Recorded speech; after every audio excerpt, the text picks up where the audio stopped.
মার্কিন সাম্রাজ্যের কবর খুঁড়ছেন ডোনাল্ড ট্রাম্প নিজ হাতে। তিনি মার্কিন সাম্রাজ্যের পতন আটকাতে গিয়ে এমন সিদ্ধান্ত গ্রহণ করলেন যাতে মার্কিন সাম্রাজ্যকে আরো অনেকখানি ধ্বংসের দিকে তিনি ঠেলে দিলেন। একদিকে যখন আমেরিকার পেট্রো ডলার এবং সুইফট সিস্টেম প্রায় ভেঙে পড়ার মুখে, অন্যদিকে ইতিমধ্যেই আমেরিকা যুক্তরাষ্ট্র ৩৯ ট্রিলিয়ন ইউএসডি ঋণের সাগরে ডুবছে। এদিকে বেকারত্বের হার বেড়ে চলেছে অনিয়ন্ত্রিতভাবে, বাড়ছে নিরক্ষরতার হার, এমনকি অনাহারে ভুগতে থাকা মানুষের সংখ্যা বেলাগাম বাড়ছে আমেরিকা যুক্তরাষ্ট্রে। দেশের এই অগ্নিগর্ভ অবস্থা তৈরি হওয়াতে যখন মানুষ ডোনাল্ড ট্রাম্পের বিরুদ্ধে রুষে উঠছে, তখন দেশের মানুষের দৃষ্টি ঘোরাতে ভেনেজুয়েলার রাষ্ট্রপতি নিকোলাস মাদুরো এবং তার স্ত্রীকে অপহরণ করে আমেরিকায় নিয়ে এসে বিচারের নামে প্রহসন খেলা করছে ডোনাল্ড ট্রাম্প। কিন্তু এই সমস্ত সন্ত্রাসী আগ্রাসী ব্যবস্থা নেওয়ার পরেও মার্কিন যুক্তরাষ্ট্রের পতনকে কোনোভাবেই রোধ করতে পারছেন না।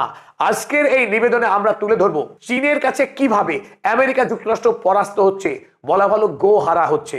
চীনের সঙ্গে আমেরিকার কোনো প্রতিযোগিতাই হচ্ছে না এই ভবিষ্যতের জ্বালানিতে। চীন একচেটিয়া তার মনোপলি তৈরি করে ফেলেছে ইতিমধ্যেই এই ক্লিন এনার্জিতে, রিনিউয়েবল এনার্জিতে। চলুন দেখে নিই রিনিউয়েবল এনার্জিতে চীন কিভাবে তার মনোপলি তৈরি করলো। ঠিক যেভাবে আজ থেকে 40 বছর আগে চীনের সঙ্গে বাণিজ্য যুদ্ধে আমেরিকার প্রথম যে পরাজয় হয়েছে সেটাই এই রেয়ার আর্থ এলিমেন্টসে। যে রেয়ার আর্থ এলিমেন্টস ইতিমধ্যেই চীন আমেরিকাকে রপ্তানি করা বন্ধ করেছে, আর তার কারণেই আমেরিকা এত বেপরোয়া হয়ে উঠেছে যে কোনো মূল্যেই তাকে এই রেয়ার আর্থ এলিমেন্টসের যোগান দিতে হবে, অন্যথা তার প্রযুক্তি মাঠে মারা যাবে।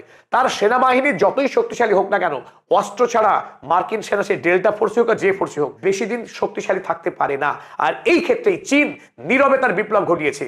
আগামী বিশ্বের জ্বালানি ব্যবস্থায় চীনের ধারে কাছেও নেই মার্কিন যুক্তরাষ্ট্র। আমেরিকা যুক্তরাষ্ট্র যখন কোনোভাবেই চীনের সঙ্গে বাণিজ্যিক প্রতিযোগিতায় পেরে উঠছে না, তখন বেপরোয়াভাবে ডোনাল্ড ট্রাম্প একটি মারাত্মক আত্মঘাতী সিদ্ধান্ত নিয়ে ফেলল। ডোনাল্ড ট্রাম্প 8ই জানুয়ারি ঘোষণা করলেন যে আমেরিকা যুক্তরাষ্ট্র 66টি আন্তর্জাতিক সংস্থা থেকে চিরতরে বেরিয়ে আসলো এক ঝটকায়, তার একটি সিগনেচারের মাধ্যমে। এতদিন ধরে আমেরিকা যুক্তরাষ্ট্র জাতিপুঞ্জের 31টি অন্যতম সংস্থা এবং আরো 35টি সংস্থায় এতদিন ধরে নেতৃত্ব দিয়ে এসছে, সেই সংস্থা থেকে এক ঝটকায় বেরিয়ে এলো। এর সঙ্গেই তৈরি হলো আমেরিকা যুক্তরাষ্ট্রের পতনের এক বৃহত্তর পটভূমিকা। এই পটভূমিকা বিশেষ করে প্যারিস ক্লাইমেট চুক্তি এবং কিয়োটো প্রোটোকল, তার অন্যতম যে স্ট্রাকচার অর্থাৎ United Nations framework conventions on climate change, এই সংস্থা থেকে আমেরিকা যুক্তরাষ্ট্র এবার নিষ্কৃতি নিল। আর তারই সঙ্গে আগামী দিনে বিশেষ করে এই রিনিউয়েবল এনার্জিতে আমেরিকা যুক্তরাষ্ট্রের যে মনোপলি ছিল, তাদের একচেটিয়া ক্ষমতা ছিল, সে প্রযুক্তিগত স্ট্যান্ডার্ডাইজেশনই হোক বা প্রোডাকশনের ম্যানুফ্যাকচারিং ইউনিটের ক্ষেত্রেই হোক, সমস্ত ক্ষেত্রে আমেরিকা যুক্তরাষ্ট্র তার টেকনোলজিক্যাল হেজিমনিকে স্টাবলিশ করে রেখেছিল। আর সেই জায়গায় যখন আমেরিকা বিদায় নিল, চীনের প্রবেশ ঘটে গেল এই রিনিউয়েবল এনার্জিতে একমাত্র শক্তি হিসেবে। আগামী দিনের এই রিনিউয়েবল এনার্জির স্ট্যান্ডার্ডাইজেশন, তার পেটেন্ট, ম্যানুফ্যাকচারিং, শক্তি উৎপাদন, শক্তি সরবরাহ, রিনিউয়েবল এনার্জির যে এনার্জি চেইন, তাতে একমাত্র শক্তি হিসেবে আত্মপ্রকাশ করছে চীন, এবং সেটা নীরবে। ডোনাল্ড ট্রাম্প কি যুক্তি দিলেন, কেন তিনি এই 66টি আন্তর্জাতিক সংস্থা থেকে বেরিয়ে এলেন? যুক্তি একটাই ছিল যে আমেরিকার ট্যাক্স পেয়ার্সের মানি কেন তিনি বিদেশের মানুষের জন্য, যে সমস্ত সংগঠন যারা আমেরিকার বিরুদ্ধে কাজ করে, যেটা ন্যাশনাল থ্রেট বলে মনে করে, যে সিম্পলি ওয়েস্টফুল। ডোনাল্ড ট্রাম্প এবং তার satellite secretary of state Marco Rubio, তিনি জানালেন আমেরিকা বিনা কারণে, বিদেশের উন্নতির কারণে প্রতি বছর তারা এই 63 মিলিয়ন ইউএস ডলার খরচ করে। তা এখন থেকে দেশের মানুষের টাকা বিদেশের জন্য তারা খরচ করবেন না। সুতরাং এই 66টি সংস্থা থেকে বেরিয়ে এলো আমেরিকা যুক্তরাষ্ট্র। কিন্তু তাৎপর্যপূর্ণ বিষয় হলো এই যে আমেরিকা যুক্তরাষ্ট্র এই নামমাত্র টাকা খরচ করার মধ্য দিয়ে বিপুল পরিমাণের বাণিজ্যিক মুনাফা লুট করত। সারা পৃথিবীর ব্যবসাতে তারা এক অনৈতিক সুযোগ সুবিধা ভোগ করত।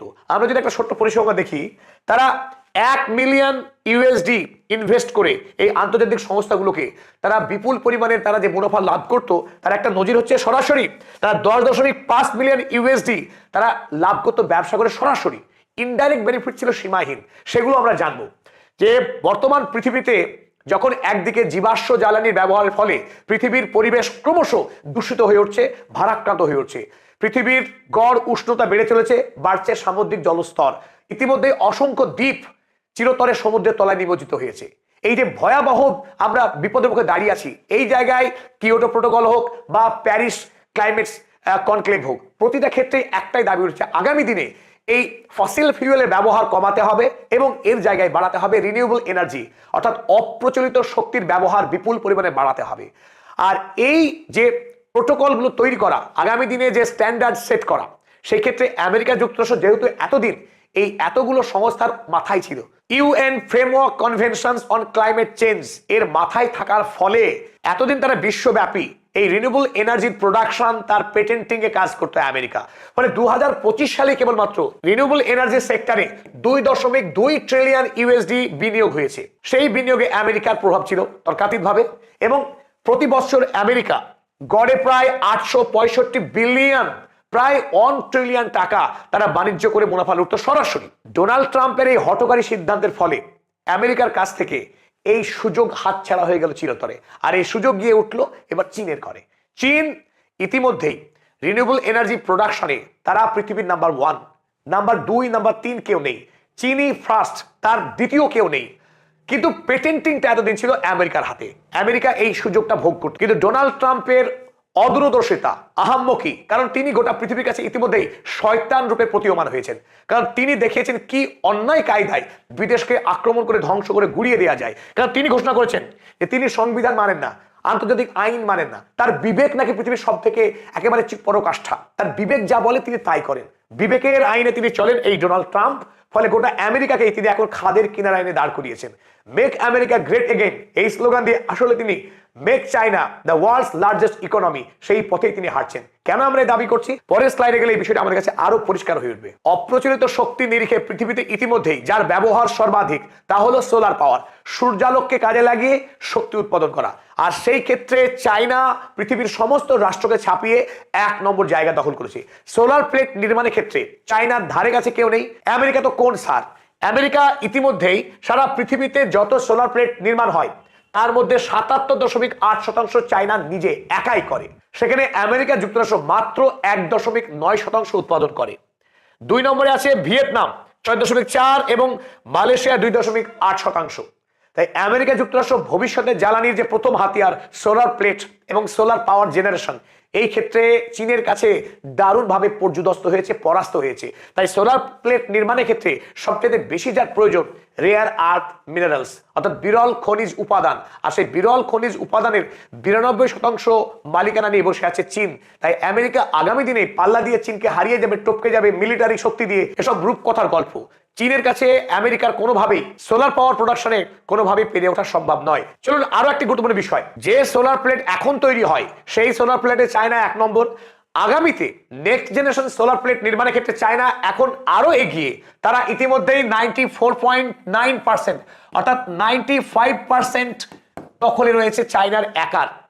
বর্তমান পৃথিবীতে ইতিমধ্যেই China 1000 gigawatt next type cell তারা এখন তৈরি করার সক্ষমতা রাখে। বর্তমান পৃথিবীতে চায়না বাদে যে পরিমাণ এই সোলার পাওয়ার তৈরি হয় তার 17 গুণ একাই চায়না 17x একাই উৎপাদন করে বর্তমান পৃথিবীতে। সৌরশক্তি উৎপাদনের ক্ষেত্রে চায়না গোটা পৃথিবীতে এখন এক অদ্বিতীয়, তার ধারে কাছে আমেরিকা নয়, ইউরোপ নয়, কোনো রাষ্ট্রই নয়। সৌরশক্তির পর পৃথিবীতে এই মুহূর্তে দ্বিতীয় যে অপ্রচলিত শক্তির উৎস তা হলো বায়ু শক্তি। টারবাইনের পাখা ঘুরিয়ে বিদ্যুৎ উৎপাদনের যে ব্যবস্থা, যাকে বায়ু শক্তি বলে, সেই বায়ু শক্তি উৎপাদনের ক্ষেত্রেও চায়না অনুরূপভাবেই পৃথিবীতে 1 নম্বর। 2023 সালের ডেটা অনুযায়ী চায়না এক বছরে তখন 98 গিগাওয়াট, পৃথিবীতে যে মোট বায়ু শক্তি উৎপাদন হয় তার 60% ছিল চায়নার একার দখলে। তারপর 2 নম্বরে সমগ্র ইউরোপ সমস্ত রাষ্ট্র মিলিতভাবে তারা 31 গিগাওয়াট উৎপাদন করছে শক্তি, 19%।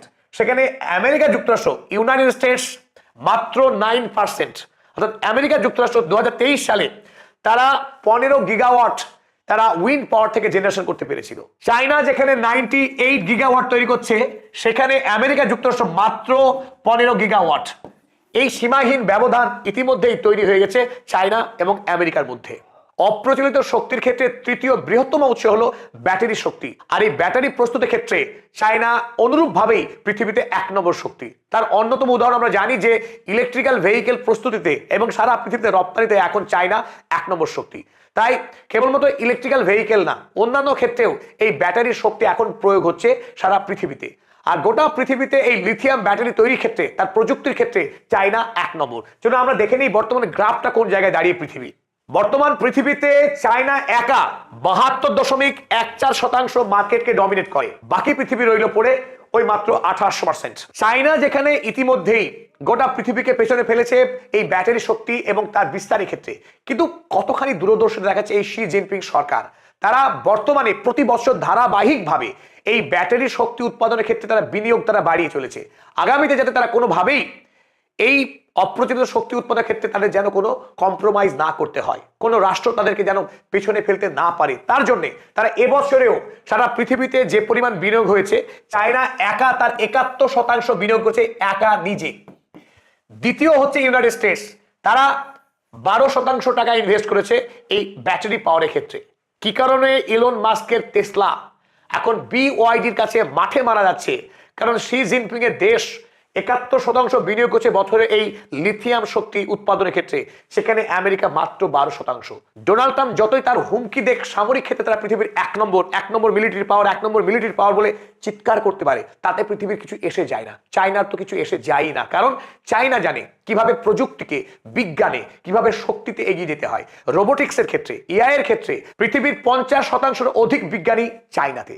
তেমনি এই এনার্জি সেক্টরেও চায়না এখন অদ্বিতীয় শক্তি। তাই চায়না ভেনেজুয়েলার হয়ে যুদ্ধে যায়নি, এ নিয়ে পৃথিবীর মাথা ব্যথা হতে পারে, কিন্তু চায়না আমেরিকাকে যুদ্ধে না হারালেও হারাবে প্রযুক্তিতে, হারাবে বাণিজ্যে। এবং বাণিজ্যে যদি পরাস্ত হয় আমেরিকা, তার মিলিটারি শক্তি এমনি পরাস্ত হবে, তাদের শুধু সময়ের অপেক্ষা। অর্থনৈতিকভাবে যদি কোনো সাম্রাজ্য দেউলিয়া হয়ে যায়, সেই সাম্রাজ্যের পতন আটকায় এমন শক্তি কার আছে? রোমান সাম্রাজ্য ভেঙে গেছে, ব্রিটিশ সাম্রাজ্য ভেঙে গেছে, মুঘল সাম্রাজ্য পৃথিবী থেকে হারিয়ে গেছে, তাই মার্কিন সাম্রাজ্য শুধু সময়ের অপেক্ষা, এটুকুই আমরা মনে করি। ওয়ার্ল্ড রিসার্চ ইনস্টিটিউটের অনুযায়ী আগামী 2030 সালের মধ্যে পৃথিবীতে যে পরিমাণ শক্তির ব্যবহার হবে, তার 80% শক্তিই হবে এই অপ্রচলিত শক্তি, অর্থাৎ রিনিউয়েবল এনার্জি বা গ্রিন এনার্জি। কারণ এক, পৃথিবীতে এই ফসিল ফিউয়েল খনিজ তেলের পরিমাণ প্রতি বছর হু করে কমছে, অন্যদিকে পৃথিবী ভারাক্রান্ত হচ্ছে, দূষিত হচ্ছে। 2 নম্বর গুরুত্বপূর্ণ কারণ, রিনিউয়েবল এনার্জি অত্যন্ত সস্তা, যেখানে ফসিল ফুয়েল অনেক ব্যয় সাপেক্ষ। এই ওয়ার্ল্ড রিসার্চ ইনস্টিটিউটের মতে 91% of new renewable projects cheaper than fossil fuels. এই রিনিউয়েবল এনার্জি প্রজেক্ট নির্মাণের ক্ষেত্রে যে ব্যয় হয়, সেই ব্যয় কিন্তু ফসিল ফিউয়েল প্রজেক্টের চাইতে অনেক বেশি চিপার, 91% চিপার দ্যান ফসিল ফুয়েলস। তো আগামী দিনে পৃথিবীর প্রযুক্তি যেভাবে উন্নত হচ্ছে, অপ্রচলিত পদ্ধতিতে শক্তি উৎপাদন করা অত্যন্ত সহজলভ্য হবে। তাই পৃথিবী ফসিল ফুয়েল থেকে ট্রানজিট করে আগামী দিনে রিনিউয়েবল এনার্জিতে শিফট করবে, আর এই শিফটের বেনিফিট চলে যাবে চায়নার দিকে, আমেরিকার হাতে পৃথিবী থাকছে না। এই গ্রাফ দেখুন, বর্তমান পৃথিবীতে এই অপ্রচলিত শক্তিকে আরো উন্নত করার জন্য ধারাবাহিকভাবে এই ক্ষেত্রে বিনিয়োগ বেড়ে চলেছে। 2017 সাল থেকে ধারাবাহিকভাবে এইখানে বিনিয়োগ কিন্তু বেড়েই চলেছে। অন্যদিকে এই ফসিল ফুয়েলের ক্ষেত্রে বিনিয়োগ 2020 সালে সর্বনিম্ন, এখান থেকে বেড়ে স্ট্যাগন্যান্ট রয়েছে মোটামুটি ভাবে। বিনিয়োগ বেড়ে চলেছে অপ্রচলিত শক্তির ক্ষেত্রে। তাই আগামী পৃথিবী রিনিউয়েবল এনার্জি পৃথিবী, আর এই পৃথিবীতে চায়নার ডমিনেন্স 90%। শুধুমাত্র 24 সালের ক্ষেত্রেই চীন যে কি বিপুল পরিমাণে তার মনোবলে তৈরি করেছে এই অপ্রচলিত শক্তিতে, এই পাইচারে দেখলেই বুঝতে পারবো। গোটা পৃথিবীতে যে পরিমাণ শক্তি উৎপাদিত হয়েছে, সেটাকে যদি আমরা 100 ধরে নিই, তাহলে 90% শক্তি একাই চীন উৎপাদন করেছে, তার 3টে সোর্স মিলিয়ে, উইন্ড পাওয়ার, সোলার পাওয়ার এবং ব্যাটারি পাওয়ার। এই 3টে শক্তি মিলে চায়না 90% একাই শক্তি উৎপাদন করেছে চায়না।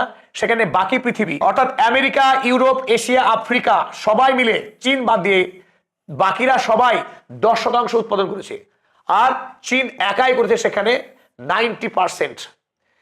এই সহজ একটা তথ্য ইঙ্গিত দেয় আগামী পৃথিবীতে চায়না এবং আমেরিকা তাদের কে কোথায় দাঁড়িয়ে থাকতে চলেছে।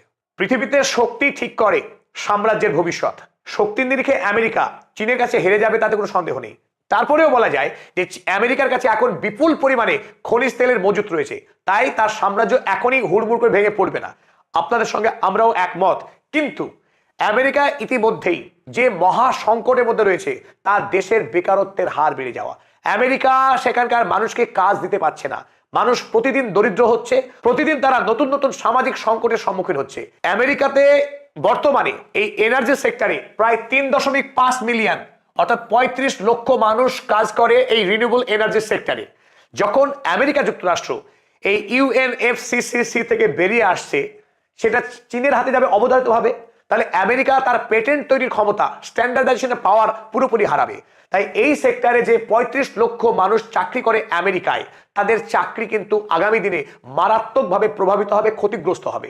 আর 5 বছরের মধ্যে আমেরিকার জার্নাল, আমেরিকার যারা বিজ্ঞানী তারাই বলছেন যে ডোনাল্ড ট্রাম্প শুধুমাত্র বিজ্ঞানের শত্রু নয়, আমেরিকারও শত্রু। কারণ আমেরিকায় 17.5 লক্ষ মানুষ তারা চাকরি হারাবে এই এনার্জি সেক্টর থেকে। 17.5 লাখ মানুষ যদি আগামী 5 বছর চাকরি হারায়, তাহলে আমেরিকার সামরিক শক্তি যতই ভয়ানক হোক না কেন, সেই সাম্রাজ্য পতন অবশ্যম্ভাবী। শুধুমাত্র 2023 সাল থেকেই, ডোনাল্ড ট্রাম্প ক্ষমতায় আসার 2 বছর আগে থেকেই আমেরিকার চাকরির গ্রাফ কিন্তু ভয়ঙ্করভাবে নিম্নগামী। তাই তিনি জো বাইডেনকে স্লিপি বাইডেন বলতেন। সেই স্লিপি বাইডেনের সময় ইতিমধ্যে আমেরিকা চাকরি গেছে, কিন্তু ডোনাল্ড ট্রাম্প এসে চাকরি বাড়াতে পারছেন না, বরং চাকরি ছাঁটাই করছেন এবং আমেরিকার ইন্ডাস্ট্রিকে তিনি ধ্বংস করছেন। শিল্পায়ন না করে অবশিল্পায়নের পথে হাঁটছে আমেরিকা যুক্তরাষ্ট্র। চাকরির গ্রাফ ইতিমধ্যেই নিম্নমুখী। এই নিম্নমুখী যদি চাকরির গ্রাফ হয়, সেখানকার যদি কলকারখানা বন্ধ হতে থাকে, তাহলে আমেরিকা গ্রেট হওয়ার কোনো প্রশ্নই নেই। আমেরিকা ডিস্ট্রাকশন হবে, আমেরিকার কোলাপস হবে। আর সেই কাজে যোগ্য কারিগর হিসেবে আত্মপ্রকাশ করছেন এখন ডোনাল্ড জে ট্রাম্প। তাই পদাতিক চ্যানেলের পক্ষে রায়, আমেরিকা যুক্তরাষ্ট্রকে ধ্বংসের নায়ক ডোনাল্ড জে ট্রাম্প। আমেরিকার কবর খুঁড়ছেন ডোনাল্ড ট্রাম্প নিজে হাতে।